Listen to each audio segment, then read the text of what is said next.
Guys, ayun, magandang ano sa inyo, magandang araw sa inyo, no. So, ayun guys, gusto ko lang kayong batiin ng Happy Remembrance Day, no. Actually, dito ko lang talaga ito na experience yung meron din palang dito sa Canada, sineselebrate yung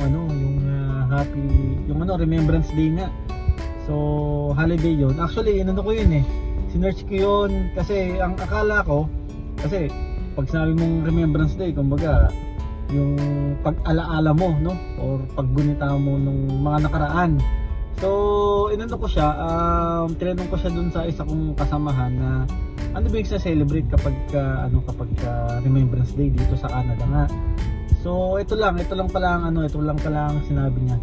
Ang sabi niya is pag-alaala dun sa mga veterans, no, na nagbuwis ng buhay noong First World War, no. So ibig sabihin, para siyang guys, yung Remembrance Day, para siyang sa atin sa Pilipinas, para siyang araw ng mga bayani, no. So ganun pala yun guys, ganun pala. Kaya yun, tapos may makikita kayo dito yung parang flower na pulain So nilalagay nila yun dito, parang ang tawag yata doon is basta may tawag doon guys hindi ko lang basta yun nilalagay nila rito para at least simbolo ng Remembrance Day, no. So ganun pala yan.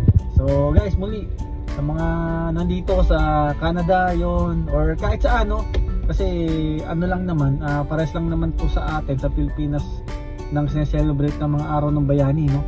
So happy Remembrance Day sa inyo lahat. God bless you all. Peace out.